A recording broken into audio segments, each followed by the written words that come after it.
আসসালামু আলাইকুম। সকাল ৯টা বেজে ২৫ মিনিট। আজ মঙ্গলবার। বাংলাদেশ বেতার, কক্সবাজার। স্থানীয় খবরে স্বাগত জানাচ্ছি শামীম আক্তার। প্রধান উপদেষ্টা অধ্যাপক ডক্টর মোহাম্মদ ইউনূস দেশের আইনশৃঙ্খলা পরিস্থিতির উল্লেখযোগ্য উন্নতিতে সন্তোষ প্রকাশ করেছেন। প্রধান উপদেষ্টার কার্যালয়ের মুখপাত্র বলেন, গতকাল সেনাবাহিনী প্রধান জেনারেল ওয়াকারুজ্জামান রাষ্ট্রীয় অতিথি ভবন যমুনায় প্রধান উপদেষ্টার কার্যালয়ে তাঁর সঙ্গে বৈঠককালে পরিস্থিতির উন্নতিতে সহায়তা করার জন্য সেনাবাহিনীর সক্রিয় ভূমিকার প্রশংসা করেন। বৈঠকে বাংলাদেশ সেনাবাহিনীর ঊর্ধ্বতন কর্মকর্তাগণ উপস্থিত ছিলেন। এদিন প্রধান উপদেষ্টা ২৪টিরও বেশি মন্ত্রণালয়ের সচিবদের সঙ্গেও বৈঠক করেন।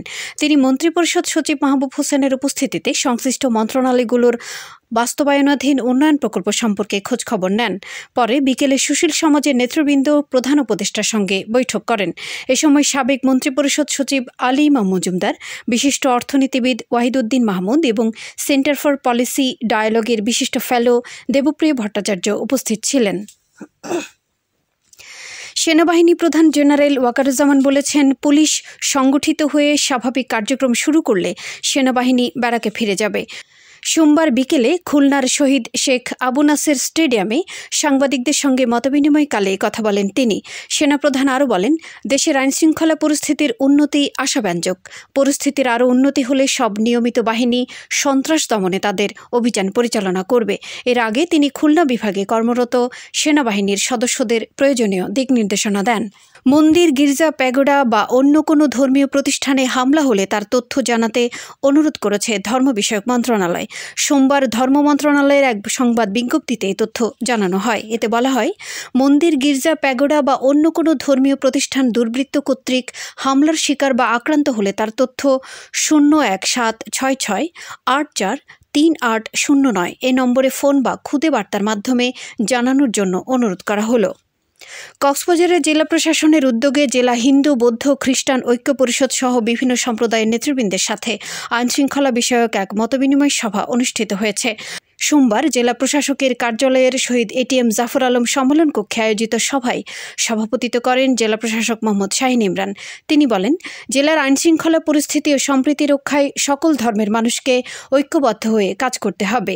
সভায় পুলিশ সুপার মোহাম্মদ মাহফুজুল ইসলাম, র্যাব ১৫ অধিনায়ক lieutenant colonel HM. Sajjad Hossain, সেনাবাহিনীর ৯ ইবির ক্যাপ্টেন মোহাম্মদ তানভীর চৌধুরী, অতিরিক্ত জেলা ম্যাজিস্ট্রেট আতল গনি ওসমানী সহ সংশ্লিষ্টরা বক্তব্য রাখেন।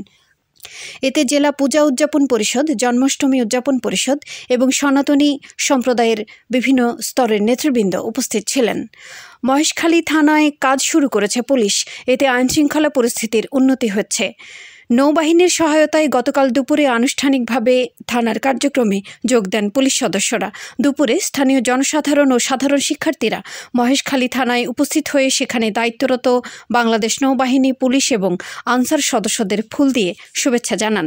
এ সময় তারা থানার কার্যক্রম স্বাভাবিক হওয়ায় সংশ্লিষ্ট সকলকে আন্তরিক ধন্যবাদ জানান।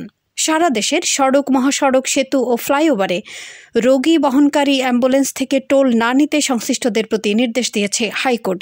বিচারপতি শেখ হাসান আরিফ ও বিচারপতি মোহাম্মদ বজলুর রহমানের সমন্বয়ে গঠিত একটি হাইকোর্ট ডিভিশন বেঞ্চ গতকাল এ আদেশ দেন। আদালতে রিটের পক্ষে শুনানি করেন অ্যাডভোকেট মোহাম্মদ মনির উদ্দিন। এ সংক্রান্ত রিট আবেদনে বলা হয়, একজন অসুস্থ রোগীর জন্য প্রতিটি সেকেন্ড খুবই গুরুত্বপূর্ণ, কিন্তু টোল প্লাজায় টোল আদায়ের জন্য যে সময় নষ্ট হচ্ছে তাতে রোগী হাসপাতালে নেয়ার আগে মারা যাচ্ছে। আবার টোল প্লাজায় আটকা পড়ে রোগীর কাছে অ্যাম্বুলেন্স যাওয়ার আগেই রোগী মারা যাচ্ছে। রিটে আরও বলা হয়, নাগরিকের স্বাস্থ্য সুরক্ষা এবং জীবন বাঁচানোর জন্য এই উদ্যোগ নেওয়া হয়েছে। আবহাওয়া এখন জানিয়ে দিচ্ছি বাঁকখালী নদীর মোহনা ও সংশ্লিষ্ট সামুদ্রিক জোয়ার ভাটার সময়সূচি। আজ জোয়ার শুরু হবে সকাল ৯:৫২, চলবে বিকেল ৩:৫৫ পর্যন্ত। ভাটা শুরু হবে বিকেল ৩:৫৫, চলবে রাত ১০:০৫ পর্যন্ত। খবর শেষ হলো। আমাদের পরবর্তী খবর প্রচারিত হবে আজ দুপুর ২টা বেজে ৫৫ মিনিটে।